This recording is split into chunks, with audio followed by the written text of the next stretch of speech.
తెలుగు సినీ పరిశ్రమకు మూల స్తంభాలని చెప్పగానే వెంటనే నటులు స్వర్గీయ నందమూరి తారక రామారావు గారితో పాటు దివంగత నటులు అక్కినేని నాగేశ్వరరావు గారు వీరిద్దరూ సినీ ఇండస్ట్రీలో స్టార్ హీరోలుగా గుర్తింపు తెచ్చుకోవడమే కాదు, ఇద్దరూ కలిసి పదుల సంఖ్యలో సినిమాలు చేసి ప్రేక్షకులను ఆకట్టుకున్నారు కూడా. ఇకపోతే సినీ ఇండస్ట్రీలో ఎంత ప్రతిభ ప్రదర్శించినా కూడా దక్కాల్సిన గౌరవం గుర్తింపు ఒక్కోసారి లభించదు. అలా చిత్ర పరిశ్రమలో తిరుగులే నటన కనబరిచిన కొందరు నటీనటులు వారి సాటి నటీనటులతో పోల్చుకుంటే మరుగున పడిపోయారని చెప్పాలి. అలాంటి వారిలో ఒకప్పుడు ఎన్టీఆర్ గారు, ఏఎన్ఆర్ గారులనే తన అద్భుతమైన నటనతో ఢీకొట్టిన సూర్యకాంతం గారు కూడా ఒకరు. నటనలో ఎంతో గుర్తింపు అందుకున్న ఈమె ఎన్టీఆర్ గారు, ఏఎన్ఆర్ గారి రేంజ్ లో ఆ స్టార్డమ్ ని అందుకోలేకపోయింది. 1924 కాకినాడలో పుట్టిన సూర్యకాంతం గారు చిన్న వయసులోనే సినిమా రంగంలోకి అడుగుపెట్టింది. సూర్యకాంతం గారంటే వెండితెరపై గయ్యాలి పాత్రలకు పెట్టింది పేరని అందరూ చెబుతారు. ఆ తరహా పాత్రలకు అప్పట్లో ఆమెకు పోటీగా ఎవరు ఉండేవారు కూడా కాదు. ఒకవేళ ఉన్నా సరే ఆమె తరహాలో మెప్పించడమంటే చాలా కష్టం.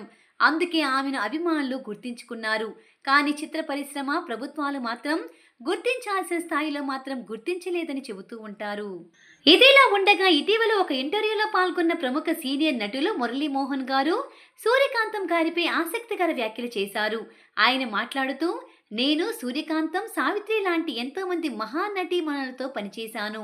సాధారణంగా ఇండస్ట్రీలో ఒక మాట అంటూ ఉంటారు, ఎస్వి రంగారావు గారు సీన్లో ఉంటే ఆయన డామినేషన్కు ఎన్టీఆర్ గారు, ఏఎన్ఆర్ గారు ఇద్దరు తట్టుకోలేరని. ముఖ్యంగా ఎస్వీఆర్ గారు డైలాగ్ డెలివరీ అలా ఉండేది. అలాంటి ఎన్టీఆర్ గారు, ఏఎన్ఆర్ గారు, ఎస్వీఆర్ గారిని ముగ్గురిని డామినేట్ చేసిన నటి సూర్యకాంతం గారు మాత్రమే అంటూ మురళీమోహన్ గారు తెలిపారు. ముఖ్యంగా సావిత్రి గారి కంటే కూడా సూర్యకాంతం గారు డామినేట్ చేసిన సందర్భాలు ఎక్కువగా ఉన్నాయని, సహజంగా అనర్గళంగా ఆమె డైలాగులు చెబుతారని మురళీమోహన్ గారు చెప్పుకొచ్చారు. సినిమాల్లో గయ్యాలి పాత్రలు వేసినప్పటికీ ఆమె బయట అందరితో ప్రేమగా ఉండేవారు. ఆమె మంచి మనసుకు కేర్ ఆఫ్ అడ్రస్. అయితే ఆనాటి ప్రభుత్వాలు, చిత్ర పరిశ్రమ ఆమెను గుర్తించలేదనేది వాస్తవం. ఆమె విగ్రహాన్ని కూడా పెట్టలేకపోయాం. అలాంటి నటికి పద్మశ్రీ ఇవ్వాలని మనస్ఫూర్తిగా కోరుకుంటున్నానంటూ మురళీమోహన్ గారు తెలిపారు.